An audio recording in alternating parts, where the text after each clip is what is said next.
Dunyodagi eng zo'r psixologlar ham, eng zo'r vrachlar ham hamma narsa yaxshi narsa haqida o'yla deydi.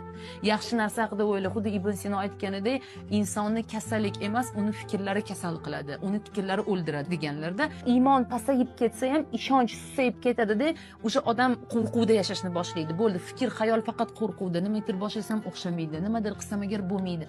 Iymon susayib ketgan sari biz o'zimizni ham yo'qotib, qayerdaman deyishni boshlaymiz. Iymonki susaydi, energiya ham tabiiyki susayadi. Psixologiyada ham xuddi shunaqa. Psixologik fikrlaringizni bitta talqin qiling. Qayerda yashayapsiz? Agar fikrlaringiz, xayollaringizda faqat o'tmishda yashayotgan bo'lsangiz agar, o'sha kovlab qaysidir o'tib ketgan zamondagi bo'lib o'tgan voqeani, yo kelajakda doimiy xavotirda nima bo'larkin, o'xsharmikin, pulim tugarmikin, pulim bo'larmikin degan xavotirda yashaysiz ham, tabiiyki butun energiyangiz shu narsaga ketadi. Energiya bu hamma narsa. Sizni diqqatingiz qayerda bo'lsa, bilingki energiya o'sha yerga ketaveradi va o'sha narsa hayotingizda ko'payadi.